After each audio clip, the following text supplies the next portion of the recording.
Good morning, everybody. Before we get started, I want to recognize Chairman Van Orden to lead us in a prayer. Please stand.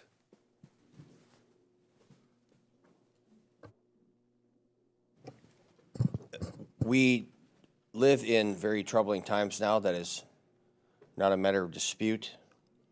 And when I find myself really confused and not sure what the heck is going on, I have turned to the Bible, and I would encourage you to do so. I'd like to read a portion of Psalm 91 that's known as the Soldiers and Sailors Psalm, and I would like you to think in totality what's taking place in our nation now. And first and foremost, I would like to pray for the health of President Joe Biden. He is the leader of this nation, and I wish him nothing but the best. Please join me. He that dwelleth in the secret place of the Most High shall abide under the shadow of the Almighty. I will say of the Lord, He is my refuge and my fortress. My God, in Him will I trust. Surely He shall deliver thee from the snare of the fowler and from the noisome pestilence. He shall cover thee with His feathers, and under His wings shalt thou trust. He shall be thy shield and my buckler.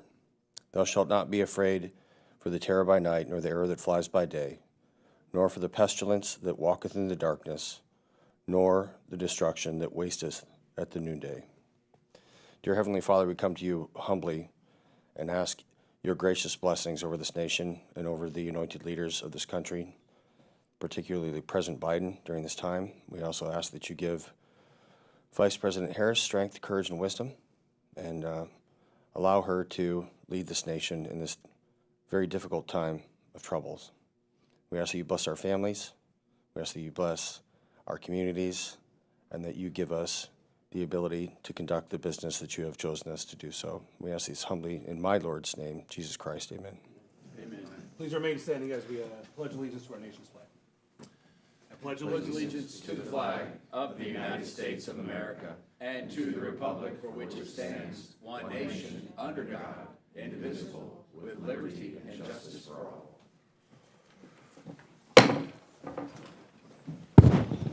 Good morning, everyone. I now call the Committee on Small Business to order. Without objection, the chair is authorized to declare a recess of the committee at any time. Prior to opening statements, I want to note that pursuant to Committee Rule 3E, the Democrat witness for today's hearing will be appearing remotely. I ask unanimous consent to enter into the record the letter of approval of the Majority Leader Scalise, and without objection, so ordered. I now recognize myself for my opening statement. Welcome to today's joint subcommittee hearing entitled Leveling the Playing Field, Examining the Landscape of Veteran-Owned Small Businesses. First, I want to thank all of our witnesses for joining us here today. Your presence here and your time is very much appreciated, and we all look forward to your testimonies. I'd like to specifically give a shout out to Steven Hadek, my constituent from Long Island, from Suffolk County, a Vietnam veteran, and my own constituent. Thank you, sir, for being here. We appreciate your service to our nation. I'd also like to thank the VA Subcommittee on Economic Development for joining us in this effort today, specifically its Subcommittee Chairman, my friend, fellow Navy veteran, Congressman Van Orden, who will be chairing from time to time. We're going to swap out as we have other duties that require us to be elsewhere. Today, our subcommittees will be focusing on how we get our nation's veterans more involved in the contracting space and more involved in Main Street in general. We must address the alarming decline in the number of small businesses receiving federal contracts, having been cut in half over the last 10 years, with the number of small businesses entering the federal contracting system decreasing by nearly 60% in the same period. We all know the crucial role Main Street plays in increasing competition, innovation, and stimulating our economy. Yet they have been systematically squeezed out of federal contracting for decades. Unfortunately, this decline in small business contracting comes as no surprise as the Biden administration actively steers our economy and national security in the wrong direction. Veterans should have abundant opportunities in this space, and our nation's veterans bring unique skills to the marketplace. We must ensure they have the resources they need to compete in the procurement marketplace. They possess innate leadership and entrepreneurial skills and qualities that cannot be taught.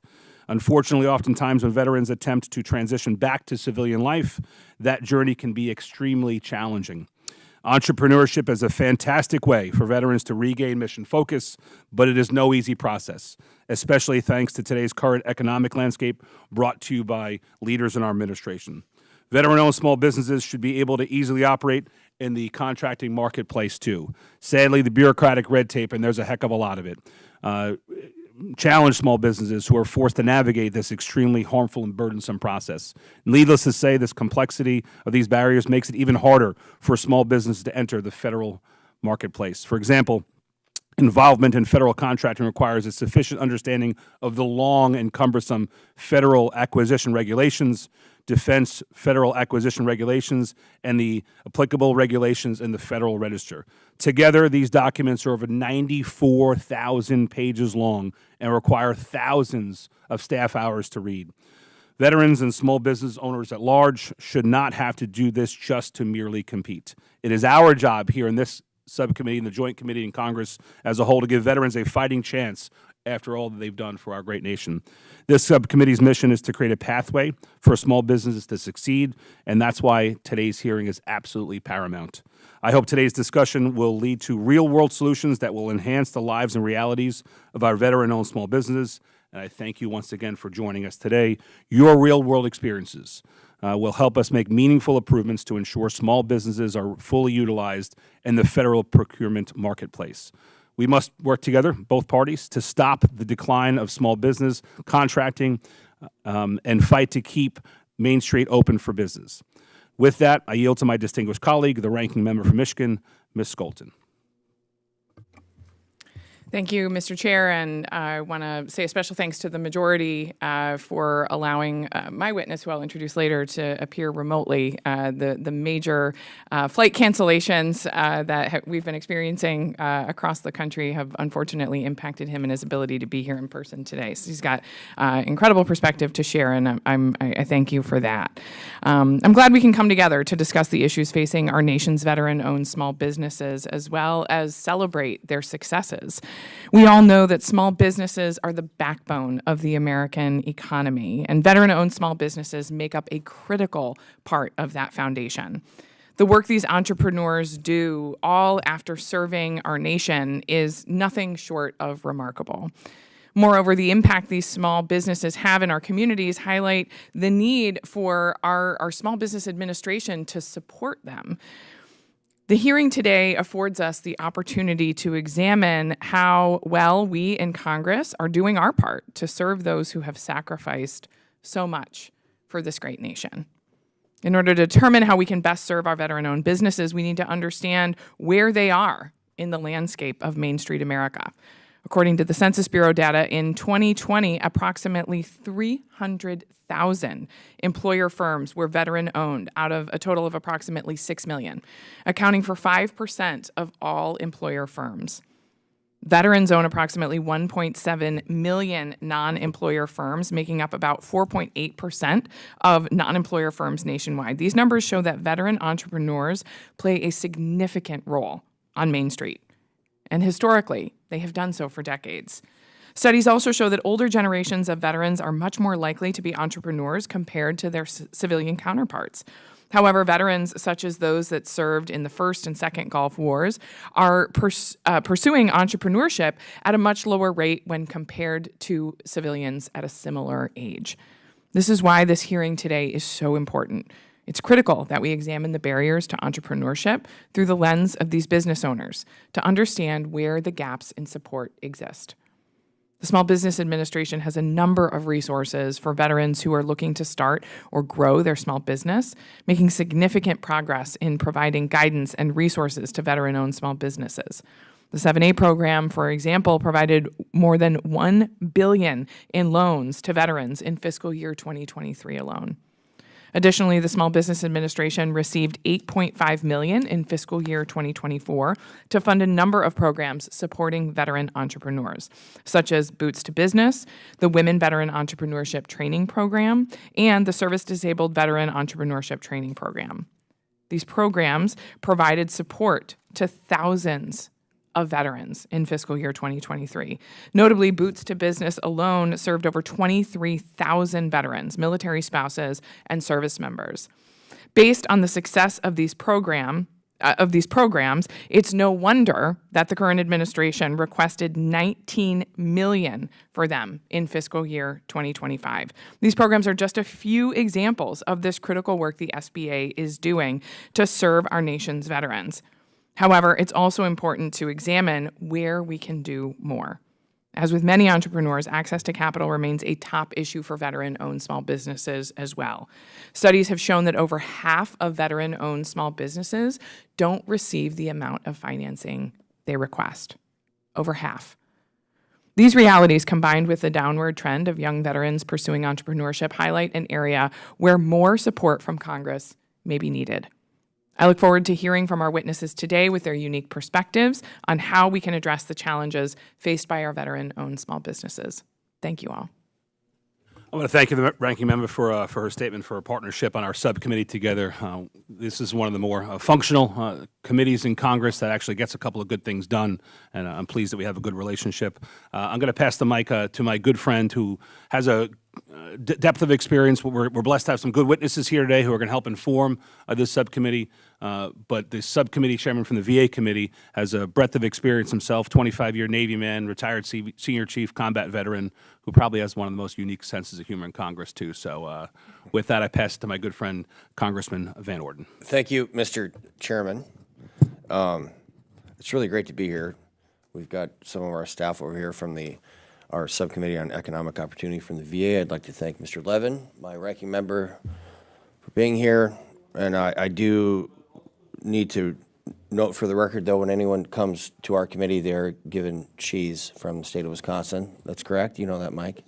Yeah, so just throwing that out there. Anybody's taking notes.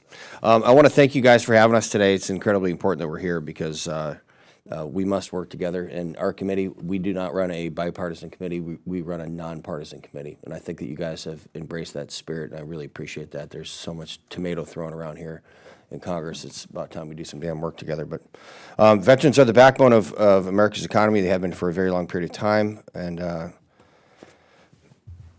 unfortunately, the percentage of veteran-owned businesses in America has decreased from about 11% of all businesses in 2014 to just under 5.2% in 2021. And this downward trend concerns me, as it does all of you. We in Congress have got to do a better job to ensure that veteran-owned businesses are able to maintain a competitive advantage in this economy and have access to all the tools they need to take the risk to start a business, especially when veteran-owned businesses are contributing almost $1 trillion to the economy annually.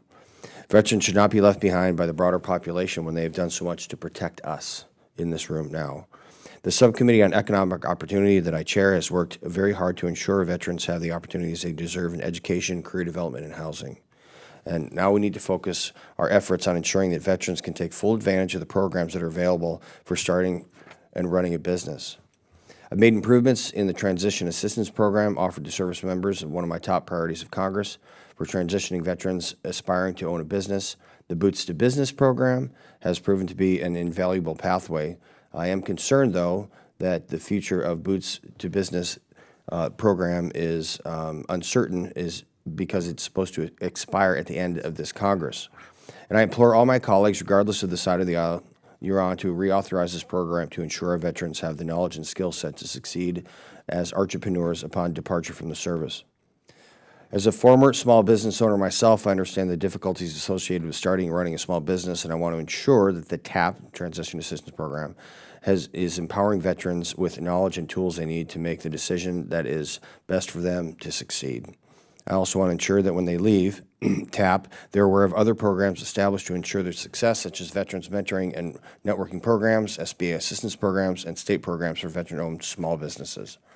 Frequently, the Committee on Veterans Affairs hears about how the application to apply to be a veteran-owned small business or service-disabled veteran-owned small business is filled with bureaucratic paperwork and overly complicated, and after 3 to 4 times, they just stop trying to apply.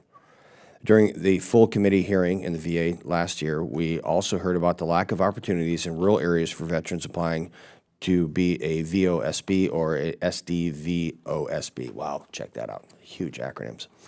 It's difficult to get questions answered or fill out an application correctly when the nearest assistance you is available to you is over 100 miles away.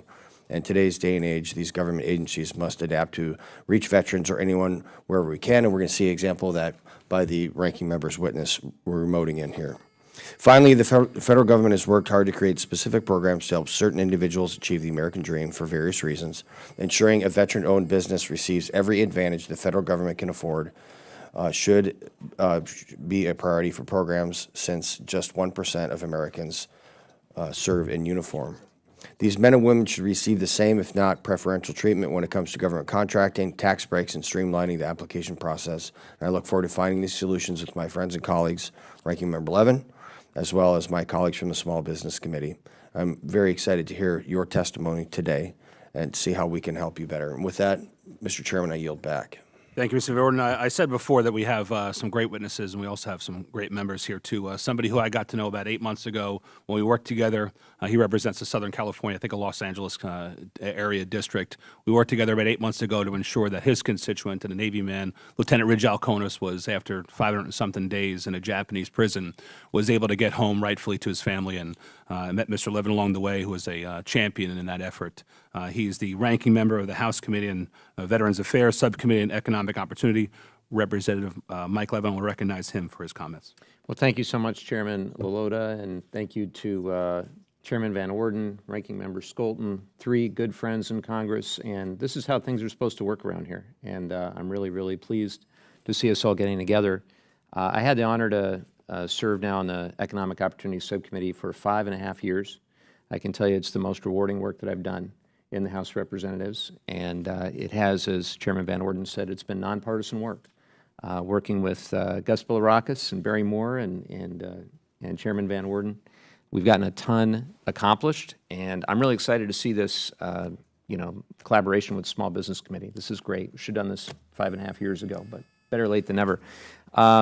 Historically, veterans have been more entrepreneurial than non-veterans, and my experience representing Marine Corps Base Camp Pendleton has been that most of our veterans, they just want to find new ways to serve when they're transitioning from the military into civilian life, and starting a business is one of the very best ways to do that. According to the Census Bureau, some of these statistics were given before, veterans own about 5.9% of all businesses that employ 3.9 million people and have an annual payroll of about $177 billion. Pretty amazing. Last Congress, I was honored to lead legislation that was signed into law to expand veterans' eligibility for self-employment in the Veteran Readiness and Employment Program.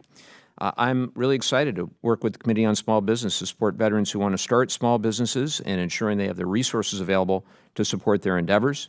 I also look forward to hearing from today's witnesses on their experience as business owners and the resource they provide to assist veterans in starting and growing small businesses. With that, I'll yield back to my friend, the Chairman. Thank you, sir.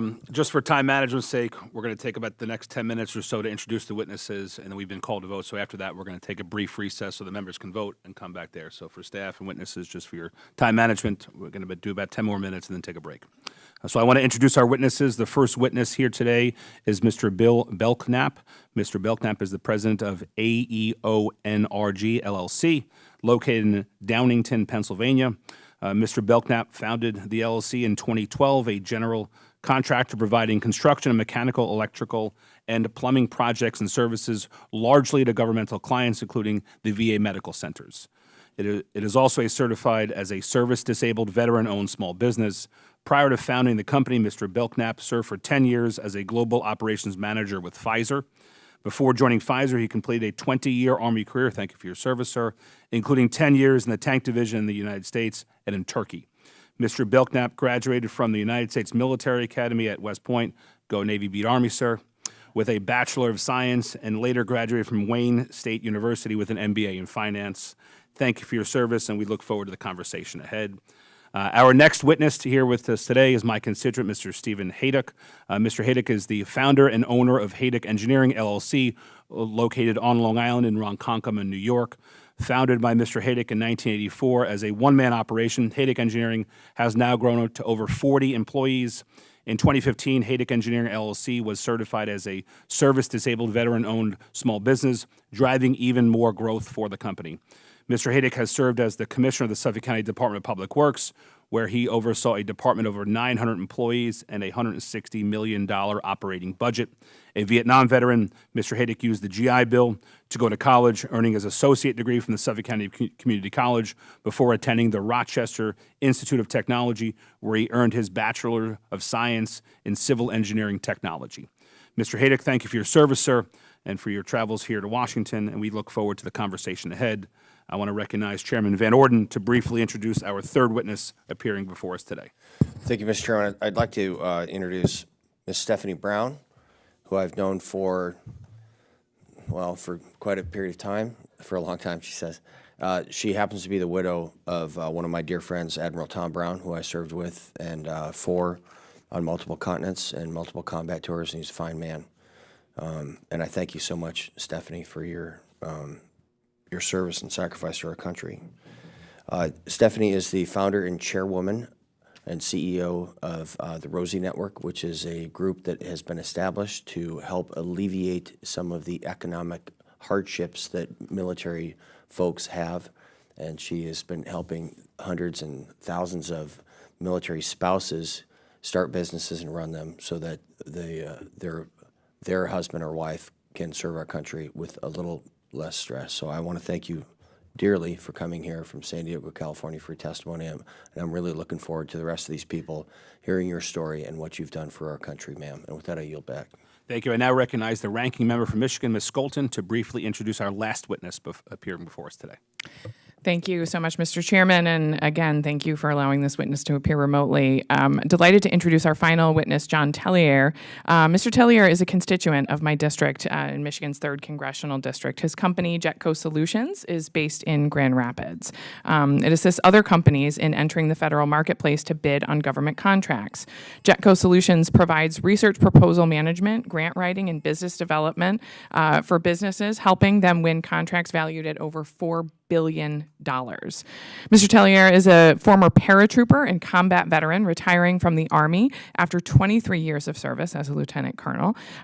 He held a range of leadership positions in the military, including a deployment to Iraq in support of Operation Desert Shield and Storm. Mr. Tellier is also deeply committed to his community, serving on boards and committees supporting youth, families, veterans, and businesses. He represents several congressional districts in Michigan as Military Academy Liaison Officer and engages nationally on veterans and military issues. I'm grateful to him for his service to our great nation and his leadership to West Michigan. Thank him for appearing today and juggling through lots and lots of logistical hurdles. I yield back. Thank you very much. As I mentioned earlier, votes have been called. The committee stands in recess, subject to the call of the chair. We will resume after votes.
Okay, you ready?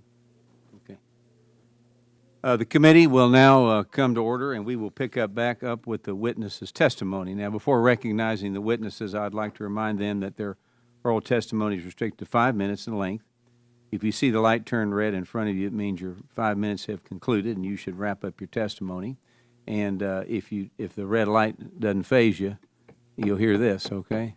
And that's a double red light, all right? So work with us on that. I know you'll do great. I now recognize Mr. Belknap for a 5-minute opening remarks. Chairman LaLota, Chairman Van Orden, Ranking Members Scholden and Levin, Subcommittee members, thank you for holding today's hearing. My name is Bill Belknap. I am the President of AEONRG, a VA-certified STVOSB, providing construction services for federal clients. I am grateful to be here today on behalf of the National Small Business Association, testifying on an issue that is vitally important to our economy, national security, as well as to me personally. Before my work in private sector, I completed a 20-year Army career, graduated from the United States Military Academy at West Point and the Army's Ranger and Airborne Schools before serving 10 years in command and staff positions with Armor Combat Units.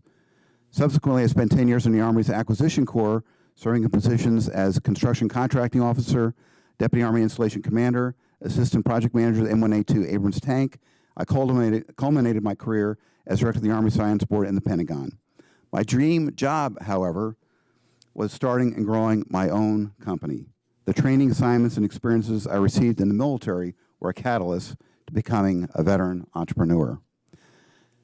As you know, veterans make up a substantial portion of the small business community, owning roughly 2 million businesses, employing 5.5 million Americans, payrolls exceeding $250 million. This substantial footprint illustrates the appeal of veteran entrepreneurship. Despite this allure, veteran businesses face unique and persistent challenges. Actions that I recommend need to be taken. Number one, simplification of government solicitations and contracts. We are competing against commercial entities. Many of the FAR and agency-specific clauses that sometimes take up 50% of the solicitation pages, that may be up to 150 pages in length, should be migrated to periodic one-time registration entities such as SAM or SDVUSB renewal. This relatively simple change would cut the paperwork associated with federal contracts in half. The federal government should also review corporate industry best practices and incorporate more of these in contracting. Number two, count military service toward proposal past performance and experience. Too often federal agencies mandate that in their solicitations that prior government contracting experience is required, but current military service does not count. The federal government must mandate that each agency has a policy to ensure military experience and qualifications count toward acceptability and competitiveness in evaluating proposals. Number three, accountability of federal agencies meeting and facilitating set-aside goals. It is too easy for agencies to lump services together into one very large contract that only large businesses get legitimately propose and win. The federal government should develop a carrot and stick approach to incentivize agencies meeting their various small business set-aside goals to include veteran set-aside. Hold them accountable.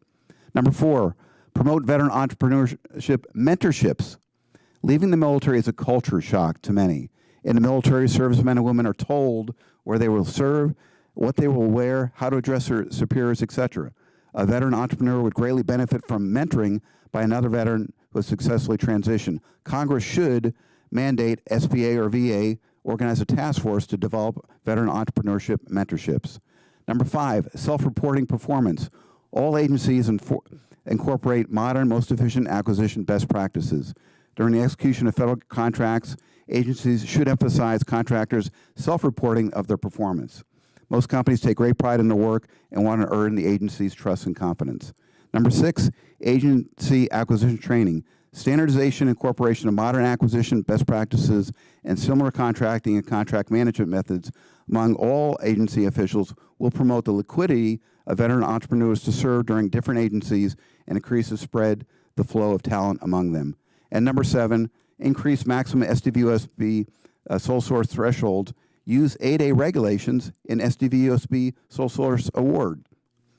The 5-year update schedule means that sole source contract awarded now may be worth $1.5 million less if it were awarded after October 1, 2025, when the thresholds update. That is more than 21% difference. However, increasing the threshold without changing the rules by which sole source can be used for SDVOSB set-asides is not effective or meaningful. Change the rules to match those of 8A sole source requirements, and you'll see the program become more effective.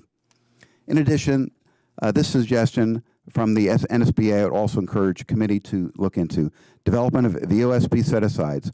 One possible area of improvement would be the development of specific set-aside for VOSBs, separate from existing SDVOSBs. By increasing total pool of set-asides, we help veterans, regardless of injury status, ability to actively participate in federal government contracting, and more importantly, will not disadvantage the current SDVOSB program. More detail of each of these items can be found in my written testimony. In conclusion, on behalf of the NSBA, I want to reiterate the small business community's thanks to the committee for its attention into these issues, and I look forward to answering any questions. Thank you very much. I now recognize Mr. Hadek for 5-minute opening remarks. Good morning, and thank you to my Congressman. Can you turn your mic? There you go.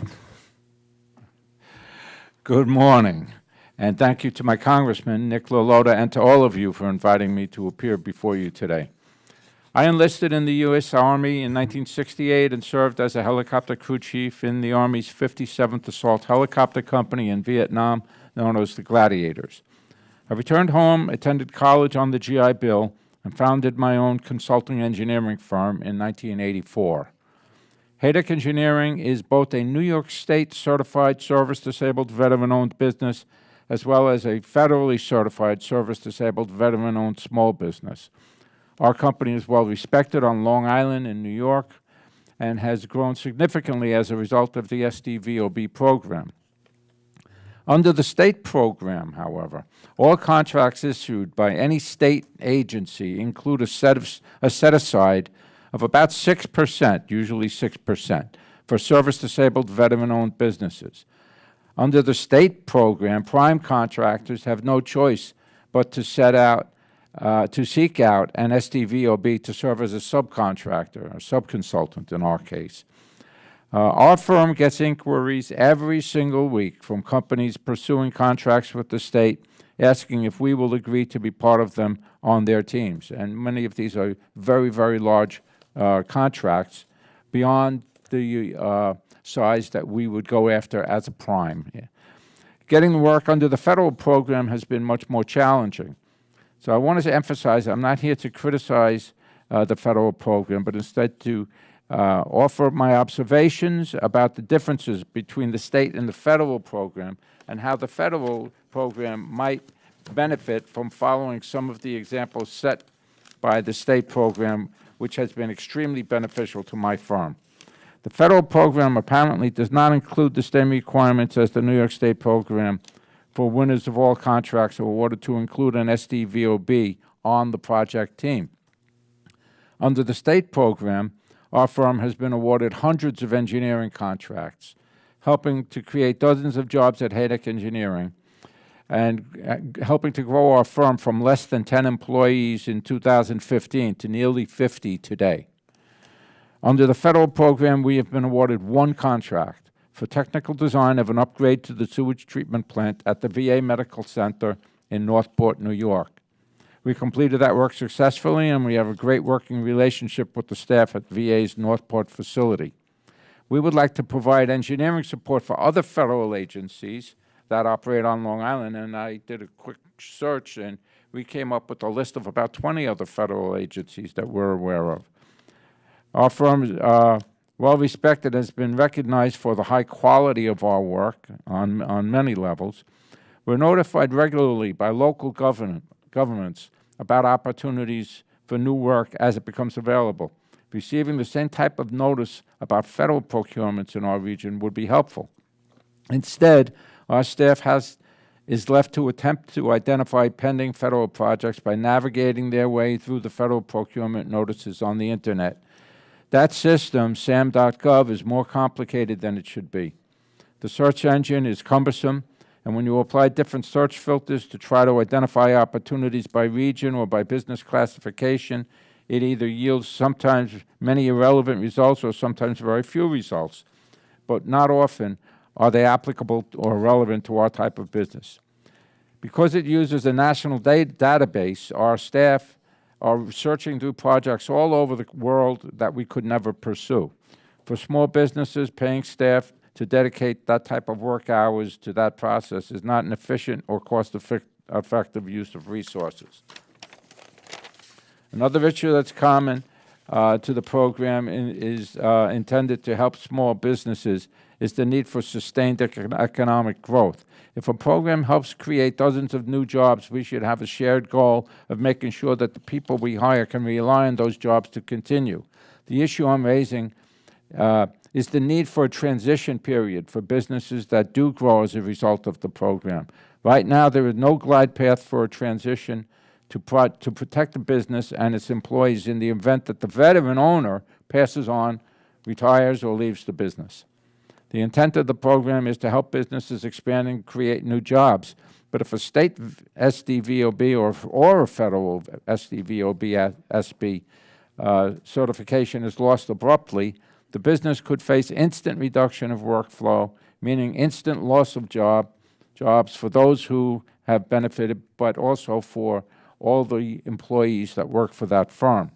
A transition process to allow companies to reduce their reliance on SDVOSB would protect businesses. Gentleman's time. In closing, Go ahead. Quickly. 1, consider modifying the program to require a broader set aside for the contracts issued on federal agencies, similar to approach taken by the state of New York. Consider 2, consider establishing a proactive notification system, alerting SDVOBs of procurements. Gentleman's time is up. Okay. Thank you. Thank you, and I now recognize Ms. Brown for her 5-minute opening remarks. Thank you for the invitation to be here. I'm just going to jump right in. I am the daughter of a Vietnam veteran turned small business owner. I was married to retired Rear Admiral Tom Brown, who served 30 years in the SEAL teams, and I am the mother of 2 boys I raised in the military.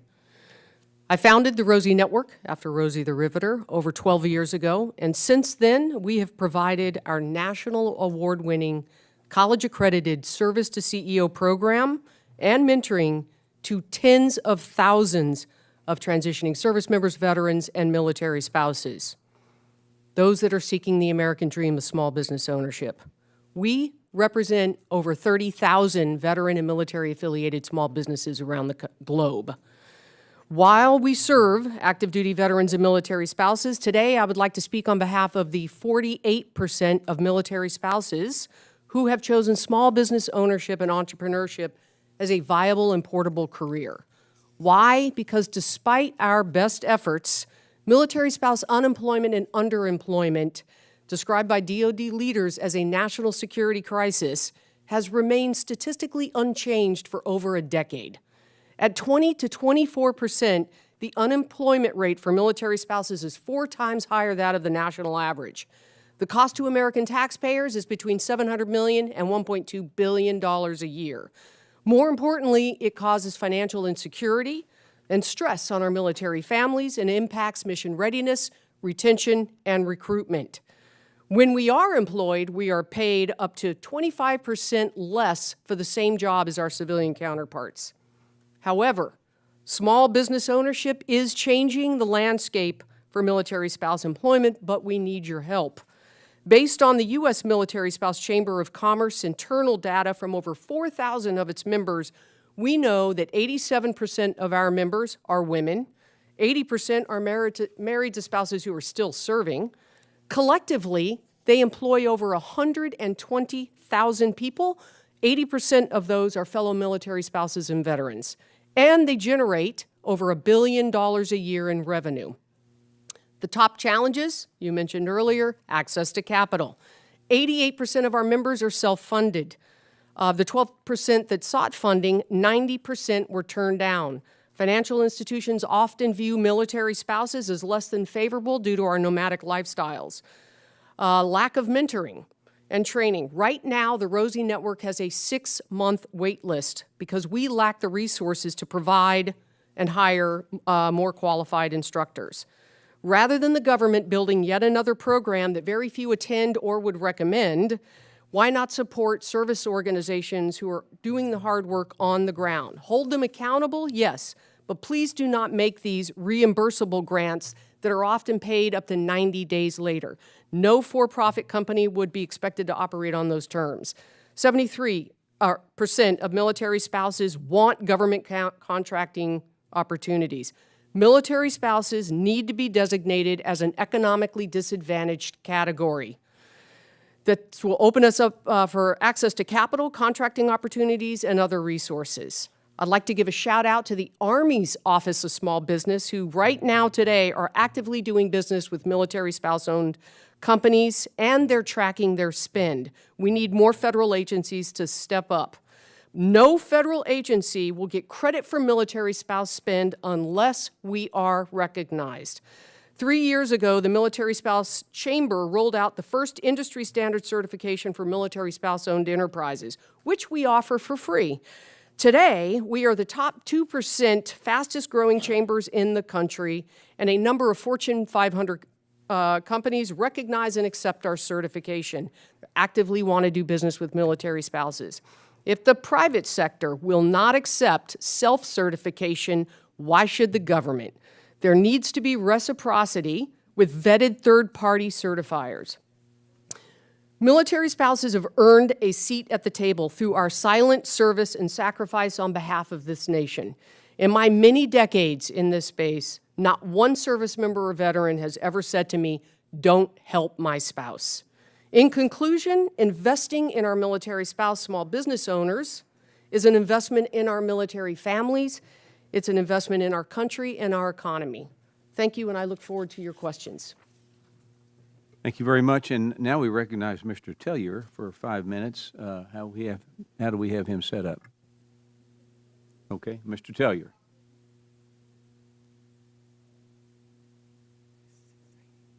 Here we go. This is your guy, isn't it? Good morning, Morning. Mr. Chairman, Ranking Member Scholten, and other subcommittee members. Thank you for inviting me to the committee hearing and allowing JetCo Solutions the opportunity to discuss the entrepreneurial spirit of veterans and the challenges we face as small business owners. I apologize for not being in person, and the airlines did not cooperate with me. My name is John Tellier. I'm a veteran business owner and a soldier for life.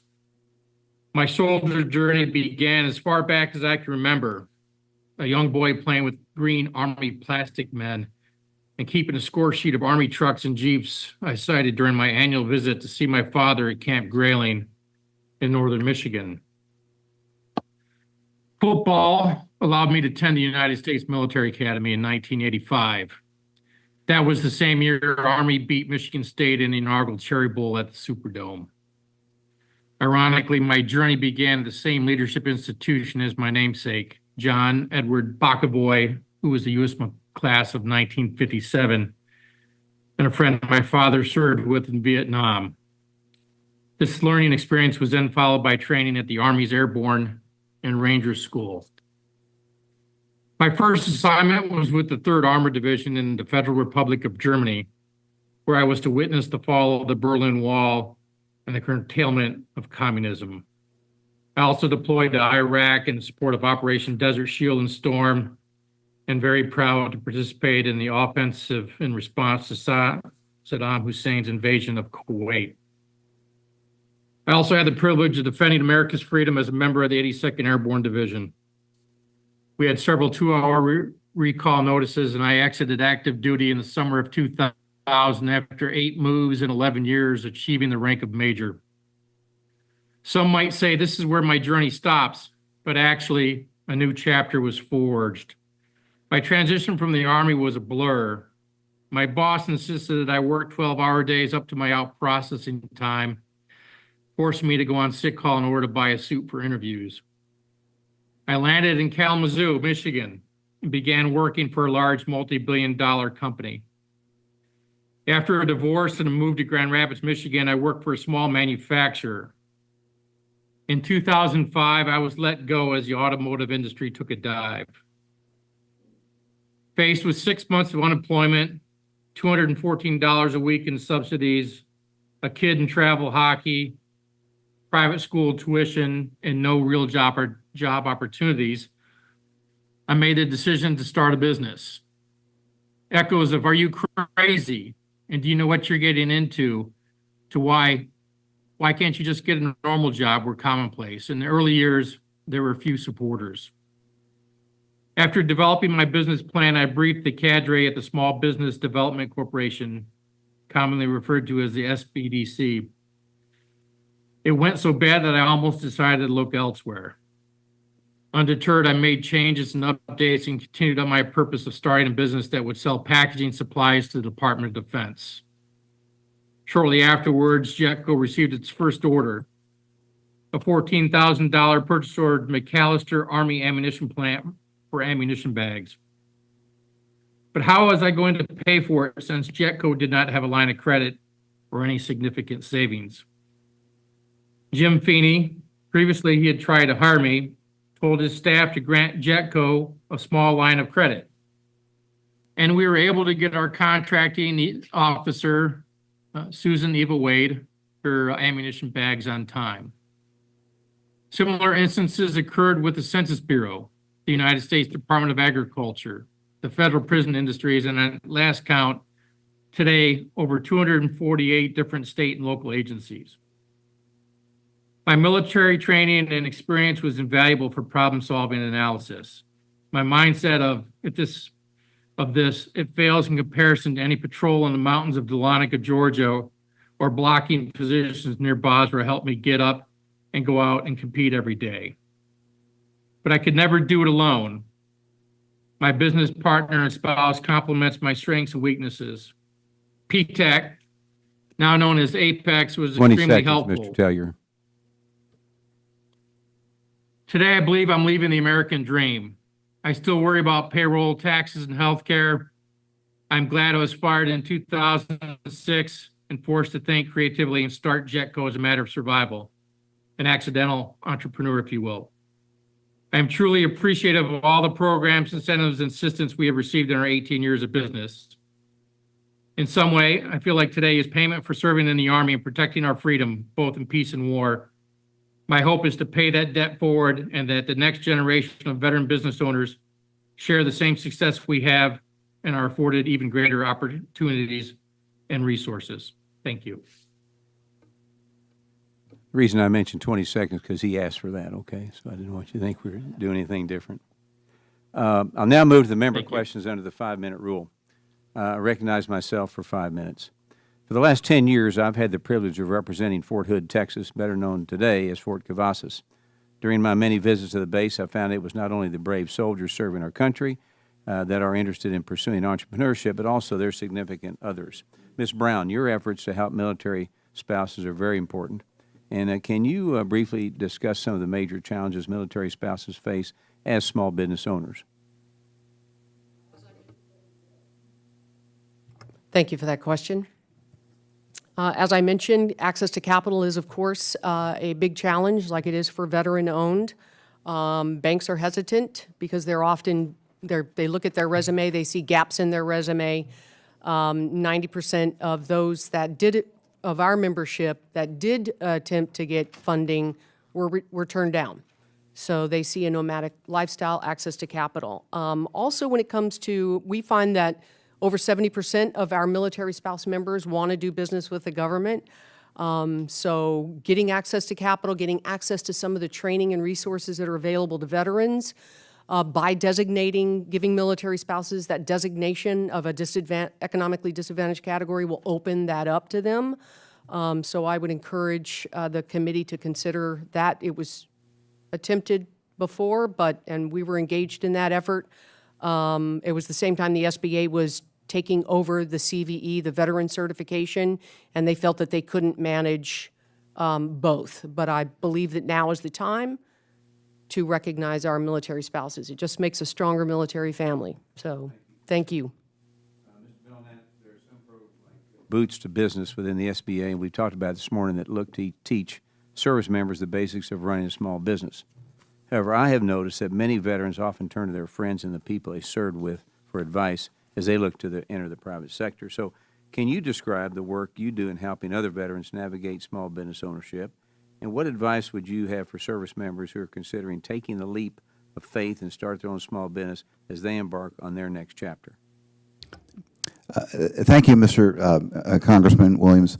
So there's a couple of thoughts about that. Number one is the veterans got to decide what type of business they want to offer, and that comes with what are their experiences, what are the skills they have to offer the customer, in this case the federal government. Number two, what is the passion they have to wake up every morning that they're excited to do their business.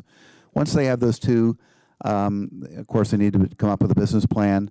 And the enormity of opportunities for vetting that business plan for assistance needs to be more informed to veterans. And number three, I would suggest that the mentorship program that I talked about can have an enormous impact. You know, when I was transitioning out of the military, one of the things that during the TAP program they said is talk to all your bosses, to ask them to be a reference to help you find a job, especially the ones that liked you. And it worked out perfectly for me. I talked to a boss, and I ended up working for a large corporation until I started my business 10 years later. Sorry. Some of you, or most of you may not know, but I've been in the car business for over 50 years, 53 years, still in the car business. I took over the family business from my dad, and I'm going to ultimately pass it along to my two daughters who work in the business. Small business ownership, as we all know, is a family affair. And when veterans are thinking about passing along their family business, there are a few more things they must consider. And when a veteran retires, the business risks losing their veteran designations if they do business with the federal government. While some protections exist for spouses who take over a company, allowing a transition phase for the company to find non-veteran business. However, this is not the case when a veteran passes down their business to a child. So, Mr. Hadek, briefly in the time I've got left, do you think we should look at expanding the surviving spouse designation to include the children of veterans as well? Yes, I think that would be extremely beneficial, and that is actually one of the 4 points that I made, the transition process. My son sitting behind me is a licensed professional engineer. In a consulting engineering practice, it's a professional practice. Only another licensed professional engineer can take over or be an owner, a principal. But although we have built it up to 50 people, and he is a partner in the business, a short time after my demise, the business will cease to exist if he doesn't find a different person to take over as SDVOB owner. Well, that's good. And I would just say to your son, father knows best. Remember that, right? Oh, I know that. Okay. I yield my time back now. I recognize Ranking Member Slocum for 5 minutes of questions. Thank you so much, Mr. Chair. And Mr. Tellier, that worked out quite well. I've got some follow-up questions for you if you're still there. It's wonderful to have a fellow West Michigander here providing some incredible insights. Your business assists other companies in winning contracts with the federal government, a critical service. What are the most common barriers that you see with small businesses who are seeking a government contract? There's really no playbook in terms of what you should do, where you should start, and who you should talk to. And it can be as simple as a SAM.gov registration and getting your cage and your UAI to inputting a SPURS score into PIEE, into determining which agencies and departments are actually buying products and services that you have to offer.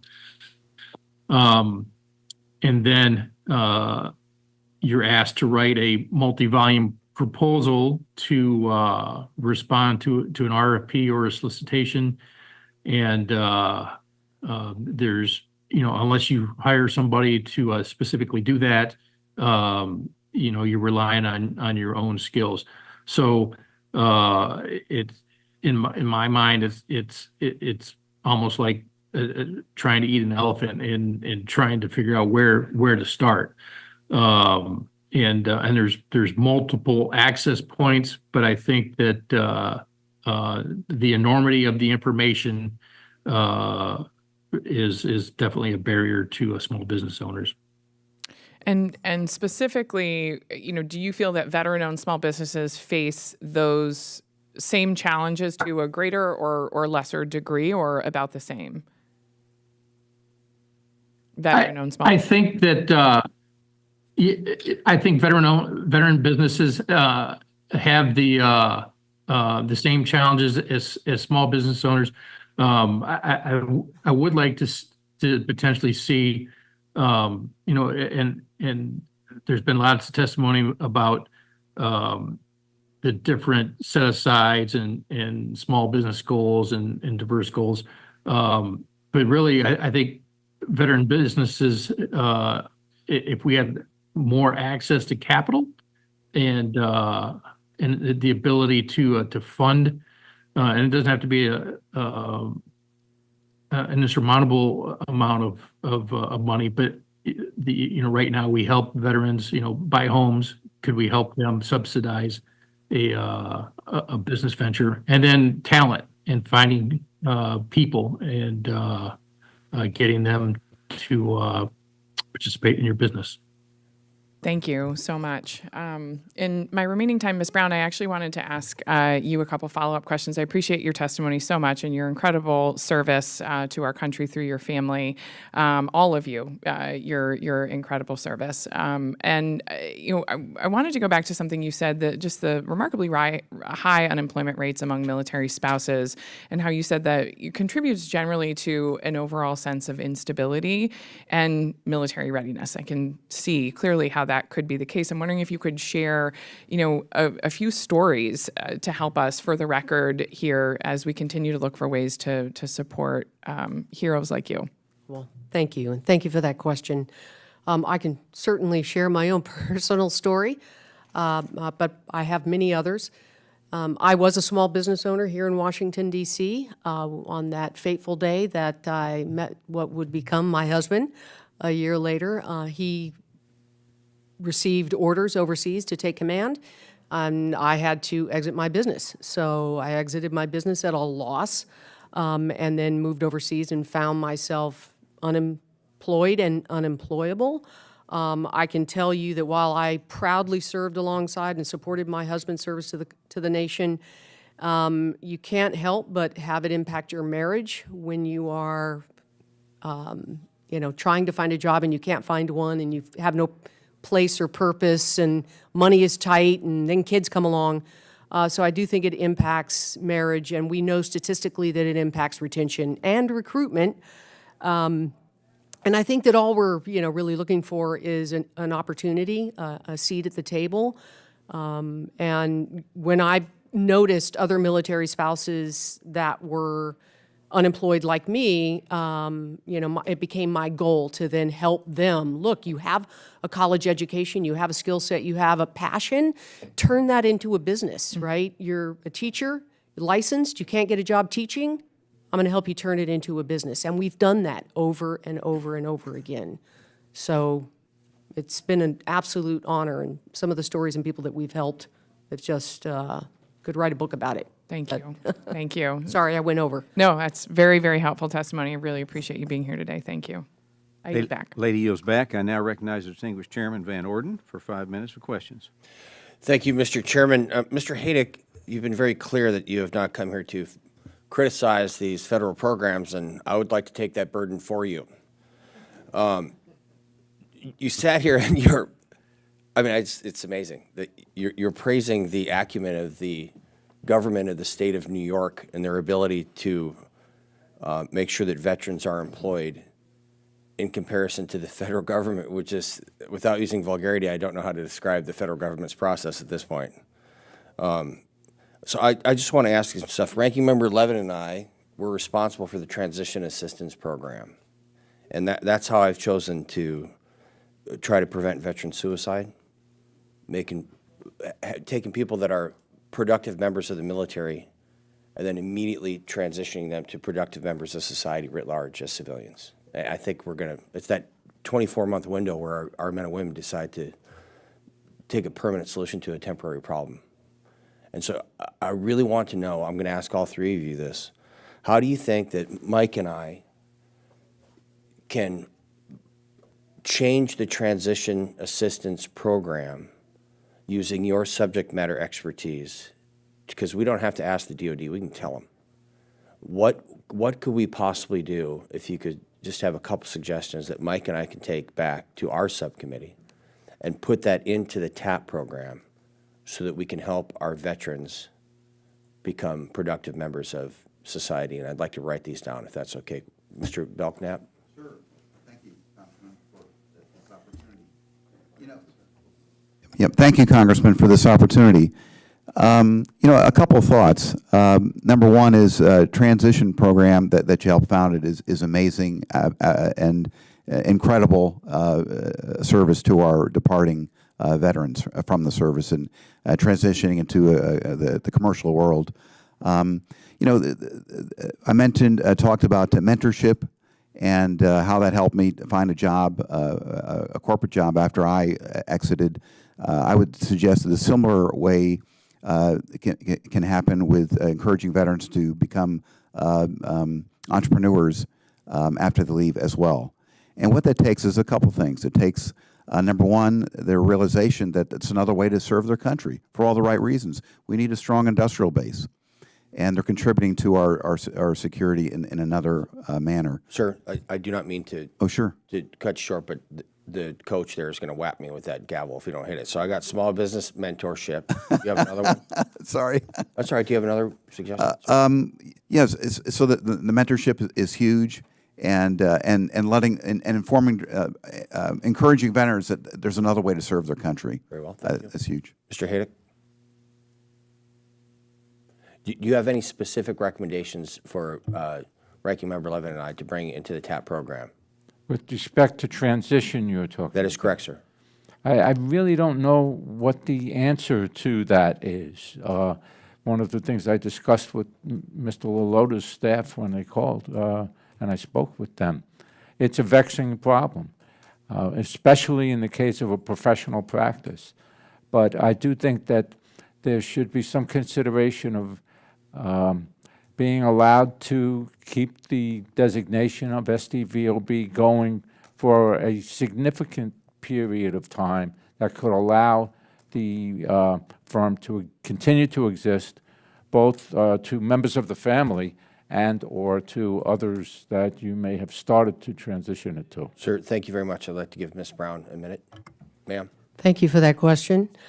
Yes, I absolutely. So what you refer to, Derek, is a sense of purpose. I sort of feel like that is what we do, is we're helping people find their sense of purpose after service.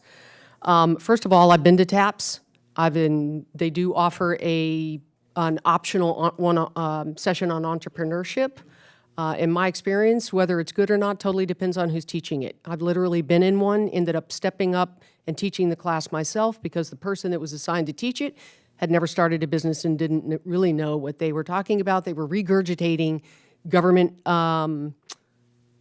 programs that were available. Well, that's great and all well and good, but when your boots on the ground and you got to make payroll, you need real world answers and solutions. So my suggestion is engage. The government needs to engage with organizations that are doing the work on the ground, right? There needs to be more of that collaboration. We're cut off. The SBA just launched Pathways to Business for Military Spouses. And I mean, I'm nothing against my SBA partners, but they are, it is not well attended, and it's not. So why would they do that? The last thing really quick, the GI Bill, okay? Not all veterans and their family members want to go to college, right? Please start the conversation. Over 80% of our business owners right now, veteran-owned, are over 70 years old. Ms. Brown, my time has expired. Thank you. I yield back. Gentleman yields back. I now recognize the distinguished ranking member, Mike Levin, for 5 minutes of questions. Thank you, Mr. Chairman, and I just want to associate myself with Chairman Van Orden's question, and obviously look forward to working together to figure this out. Ms. Brown, I want to thank you for everything that your company is doing. So much great stuff here, but I wanted to ask a couple of specifics. One about younger veterans. So recent SBA report indicated that millennial veterans are less likely to start new businesses than non-millennial veterans. What do you think we need to do to ensure that younger veterans are starting small businesses? Another great question. So millennial spouses are more likely to start a business than millennial veterans, okay? So I would argue, again, it's a family affair, as you described. Engage with those spouses. Military spouses, whether veteran or active duty, make, we all know, the majority of financial decisions, housing decisions, school decisions for military families. We are coming in the ninth inning when it comes to engaging military spouses. And again, the way to do that is not to create yet another government program necessarily, but really engage and get advice from those of us that have been doing it for almost 13 years. I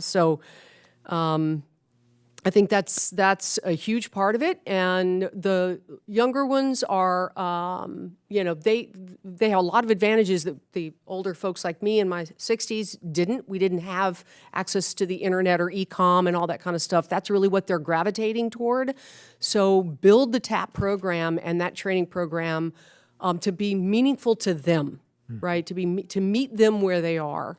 That's my advice. And yeah, any idea on further specifics? Obviously, really appreciate the feedback. Good segue to my next question, which is about military spouses. We've been pushing the Bureau of Labor Statistics to work with the DoD to better track monthly employment data for military spouses over time, similar to the data they collect on veterans. We don't currently have reliable monthly data on military spousal employment, so it's hard to track the success or failure of policies to support them. Can you share, and I know you work with tons of spouses, can you share what barriers the spouses are facing when they're trying to start a new business? Well, as I mentioned before, access to capital, being embraced by the federal government, since that's definitely something that you can affect. But really, at the end of the day, it is a network. We've been training, like I said, tens of thousands for more than 12 years. What we hear afterwards, those that graduate from our program, it's not just the quantifiable impact that we've made, right, helping them get started, make money, but it's the qualitative impact. They feel like they belong to a community. They're not afraid to, move into becoming an entrepreneur. Creating that kind of support system is overwhelmingly what we get from them. That's what mattered. It was almost for them that impact was greater than making money, and oftentimes these are just kitchen table small businesses that just want to bring in enough money so they can make a car payment, maybe go on a family vacation. We're not talking about the next Microsoft, although we do have military spouse businesses that are in the a lot of money, over millions, tens of millions, hundreds of millions of dollars. So they are out there.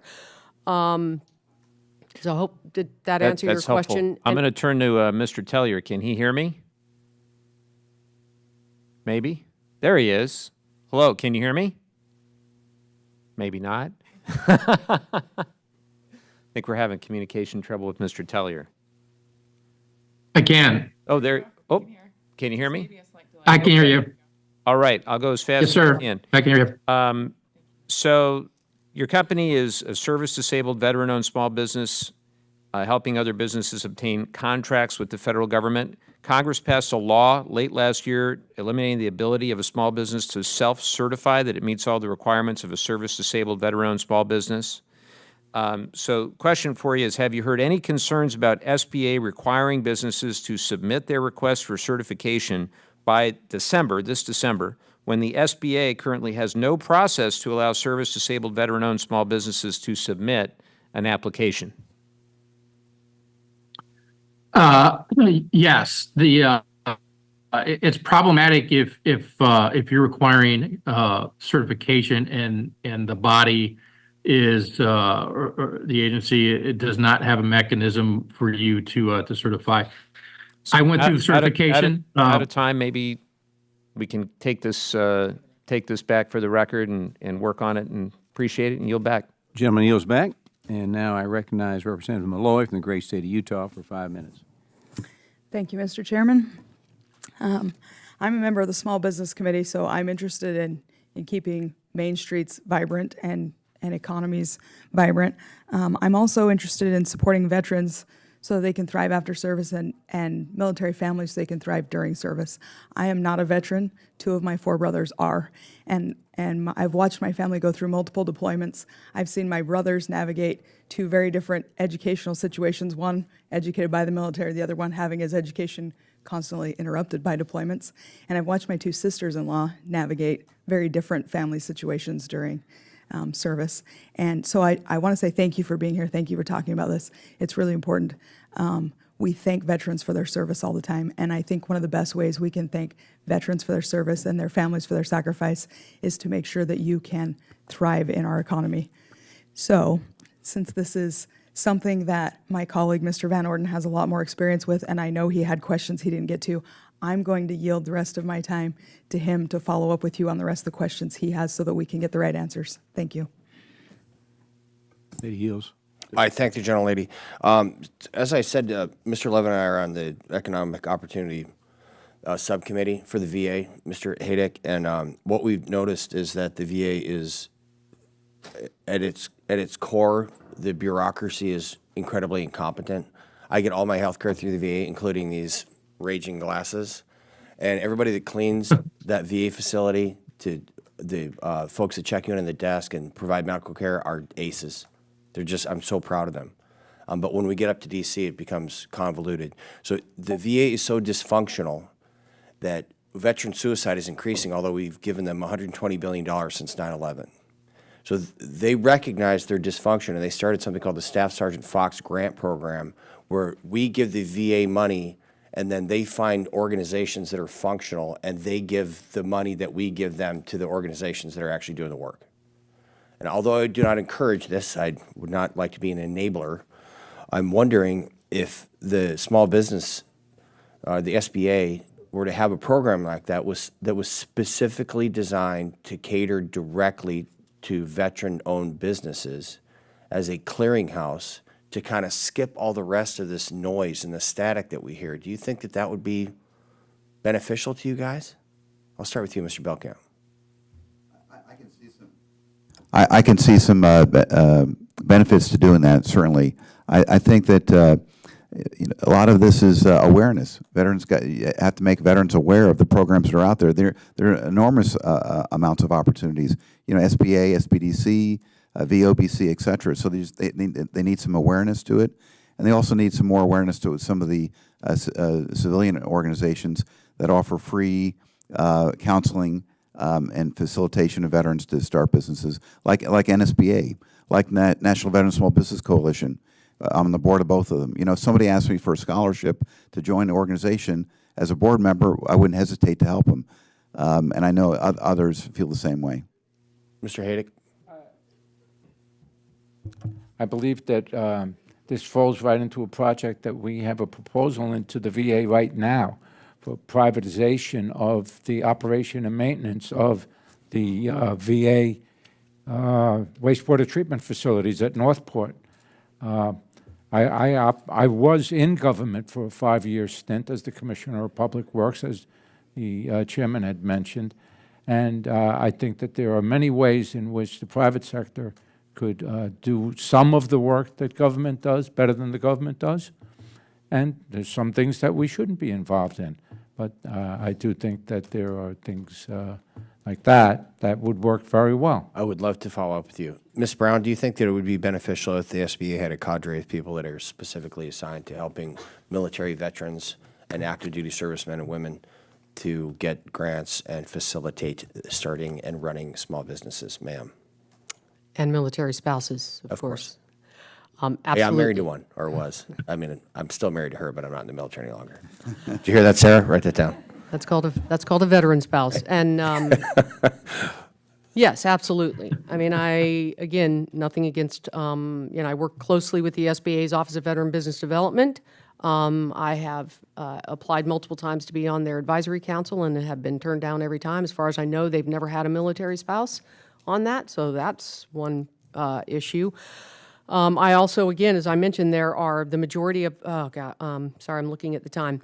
To answer your question, yes. First of all, they need to be turning to the experts. Yep. Ms. Right. Brown, my time has expired. I will take that as yes. I appreciate that greatly. Mr. Chair, I yield back. Ladies and gentlemen, yield back. I now recognize Representative McGarvey from the great state of Kentucky for 5 minutes. Thank you, Mr. Chairman. It is great to be here today. I have the honor of serving on both of these committees, Small Business and Veterans, so I'm thrilled we are meeting together and not just simply at the same time. It's great to see this because I'm going to take a little different tact here. I think between the small business and the veterans, we're hearing about this a lot, but there's really a lot of synergy that we can create between these two committees and what we're seeing with veteran entrepreneurs and veterans and what we're seeing that makes the small business community great.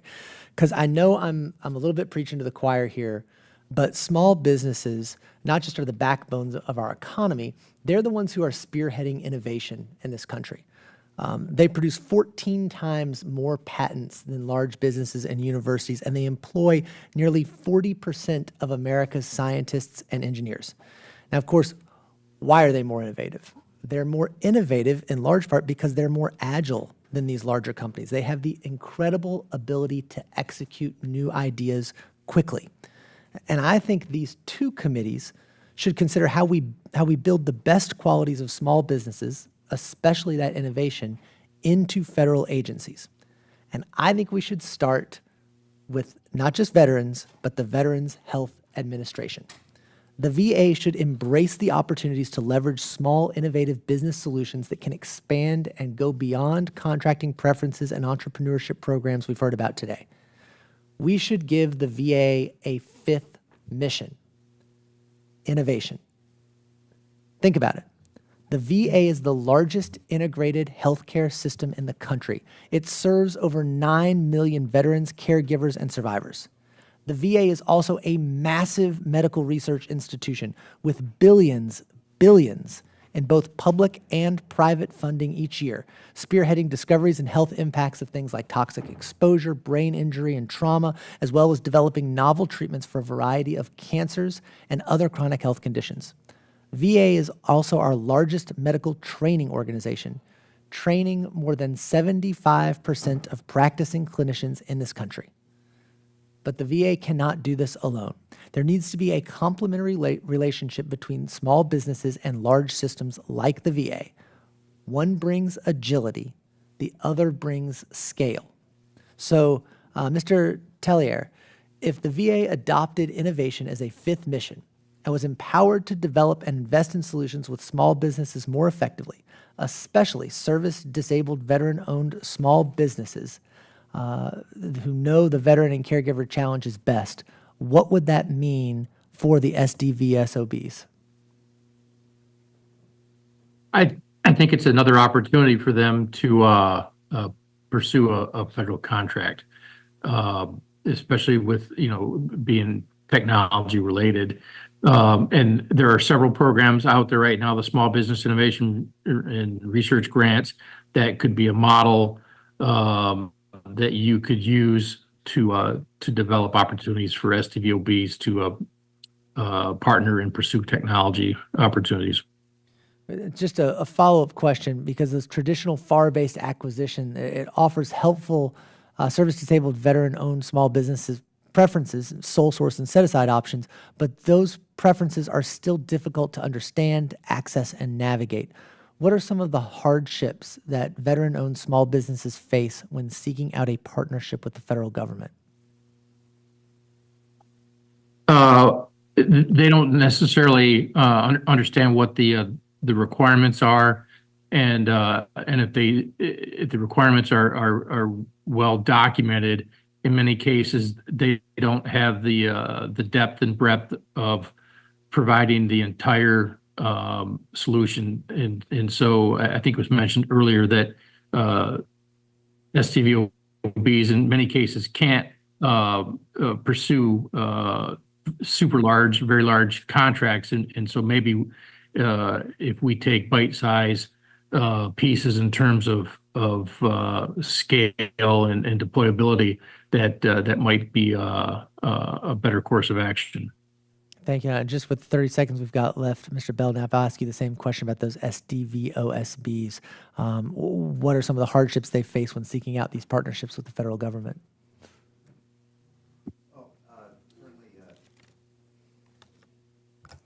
Certainly, access to capital is one of them that has to be overcome. The second thing is, in seeking federal government contracts, I've run across a number of conditions where there wasn't funding for it. So want to ensure that there's funding for the contract or for the initiative to come to fruition. Thank you so much. Mr. Chairman, I yield back. Gentleman yields back. I now recognize Mrs. Representative Chu from the great state of California for 5 minutes. Thank you. And I'd like to address this to Lieutenant Tellier. Lieutenant Tellier. Yes. Yeah, okay, great. You mentioned that many important initiatives catered specifically to veterans sometimes reach veterans too late when they've been out of service for years or even decades, when they've already been rejected for lines of credit or when their businesses have gone under.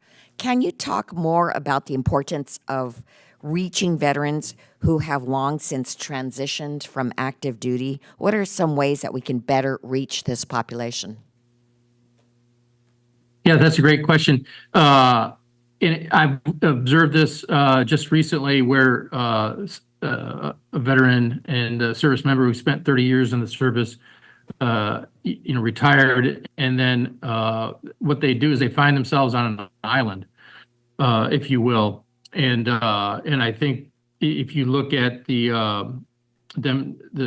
age and demographics of the VA, the VFWs, American Legions, Moose, their memberships are dwindling, and so the isolation is not intentional. It's just we have a esprit de corps and a support network while we're in the service, and then that disappears when we exit. So I think networking and finding partners that can reach those veterans, and whether they're starting a business or they're just trying to integrate themselves back into the community, is a great start. And once we can connect with them, then we can educate, aware, mentor, and then help them, whether they're starting a business or they're trying to be a productive member and in the community. And I think that also has an impact on suicide. Thank you for that. Lieutenant Tellier, last year the SBA established the LA Regional Veterans Business Outreach Center at Long Beach City College, which was the first VBOC in Los Angeles County. This was actually a great step forward because before that, the closest center to my district was hours away in San Diego. But while Long Beach is still a long drive for my constituents, we do have 2 small business development centers, or SBDCs, within our district, each with great relationships with the community. How can the Veterans Business Outreach Centers who help administer this transition assistance program better coordinate with SBDCs to serve veterans, particularly in areas that may not have a close-by center? I think with the technology and I'm definitely, because I called in for Zoom, I think the VBOCs should develop partnerships with the SBDCs and make sure that the growth groups and the people handling the finances, the business plans, are aware of veterans and opportunities to connect, and we can do it virtually. I also think it's a responsibility for veterans who are pursuing businesses to seek out these types of resources.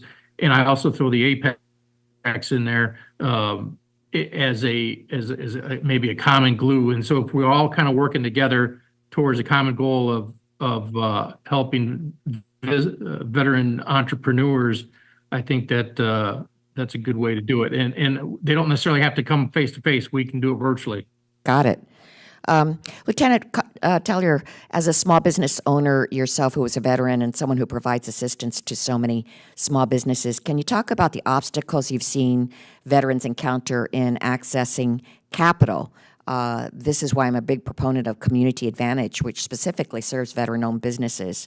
It helps fill in the gaps, but can you talk more about these obstacles?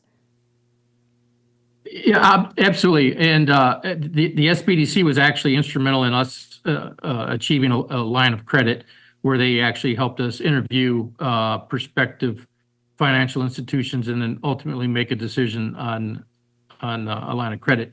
But you know, if when you exit the service, and it's been mentioned earlier that you don't have a very big war chest. I moved 8 times, 11 years. Didn't have a lot of money when I came out of the service, and so if you're going to a lending institution, that's going to be tough. If you're going into some of the trades or construction, you need bonding, and so there's a lot of financial barriers that preclude you from pursuing Gentleman's time is contracts up. because you're unable to do that. Thank you. I yield back. Lady yields back. I'd like to thank our witnesses today for your testimony, for appearing. We appreciate you coming here, and thank you for your service, all of you. And without objection, members have 5 legislative days to submit additional materials and written questions for the witnesses to the chair, which will be forwarded to the witnesses. I ask the witnesses to please respond promptly if that happens. If there's no further business, without objection, the committee is adjourned. Thank you, guys.